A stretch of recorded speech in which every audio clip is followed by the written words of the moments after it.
Most Dangerous Game, Part 1 by Richard Connell. Off there to the right, somewhere is a large island, said Whitney. It's rather a mystery.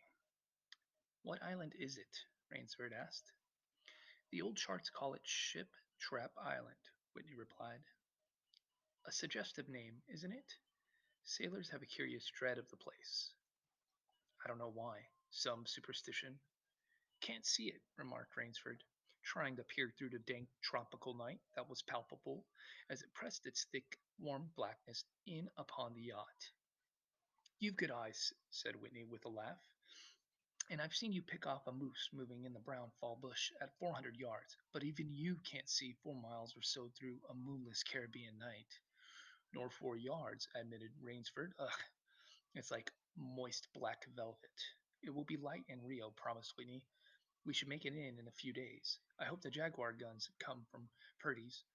We should have some good hunting up the Amazon. Great sport hunting. The best sport in the world, agreed Rainsford. For the hunter, amended Whitney, not for the Jaguar. Don't talk rot, Whitney, said Rainsford. You're a big game hunter, not a philosopher. Who cares how Jaguar feels? Perhaps the Jaguar does, observed Whitney. Bah, they've no understanding. Even so, I rather think they understand one thing fear.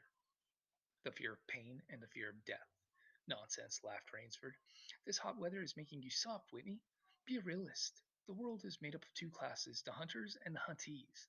Lucky, luckily, you and I are the hunters. Do you think we've passed that island yet? I can't tell in the dark. I hope so. Why? Asked Rainsford. The place has a reputation. A bad one. Cannibals? Suggested Rainsford.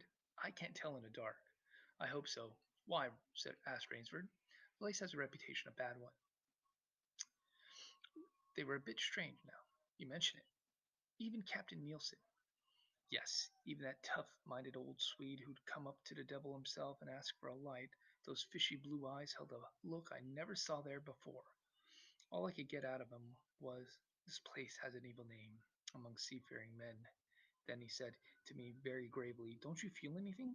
As if the air about us was actually poisonous. Now, you mustn't laugh when I tell you this. I did feel something, like a sudden chill. There was no breeze. The sea was flat as a plate glass window. We were drawing near the island. Then, what I felt was a mental chill, a sort of sudden dread.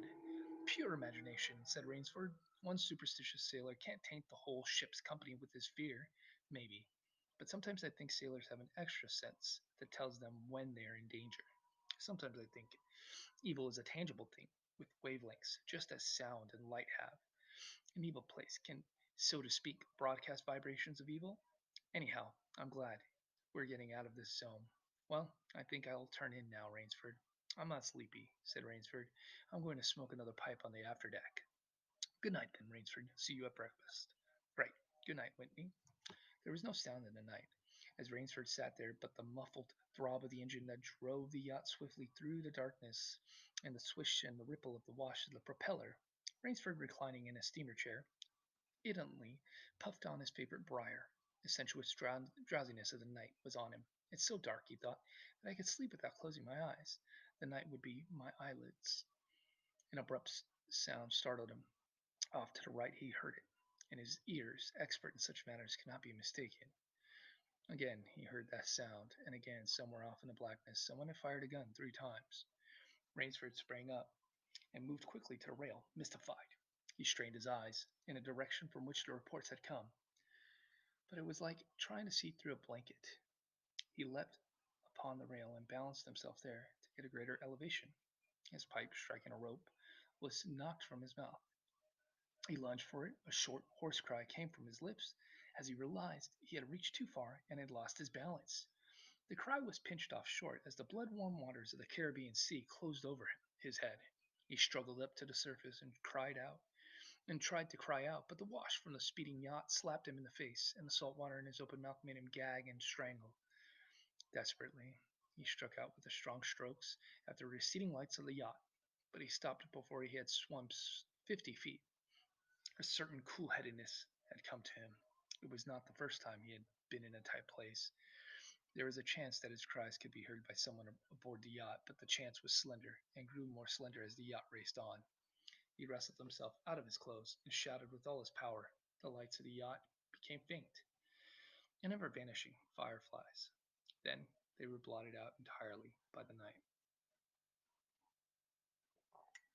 Rainsford remembered the shots. They had come from the right, and doggedly he swam in that direction, swimming with slow, deliberate strokes. Conserving his strength, for a seemingly endless time he fought the sea. He began to count his strokes. He could do possibly 100 more and then Rainsford heard a sound. It came out of the darkness. A high, screaming sound, the sound of an animal in an extremity of anguish and terror. He did not recognize the animal that made the sound. He did not try to. With fresh vitality, he swam toward the sound. He heard it again. Then it was cut short by another noise, crisp, staccato. Pistol shot, muttered Rainsford, swimming on. 10 minutes of determined effort brought another sound to his ears, the most welcome he had ever heard, the muttering and growling of the sea breaking on a rocky shore. He was almost on the rocks before he saw them. On a night less calm, he would have been shattered against them. With his remaining strength, he dragged himself from the swirling waters. Jagged crags appeared to jut into the opaqueness. He forced himself upward. Hand over hand, gasping his hands raw, he reached a flat place at the top. Dense jungle came down to the very edge of the cliffs. What perils that tangle of trees and underbrush might hold for him did not concern Rainsford. Just then, all he knew was that he was safe from his enemy. The sea and the utter weariness was on him. He flung himself down at the jungle edge and tumbled headlong into the deepest sleep of his life.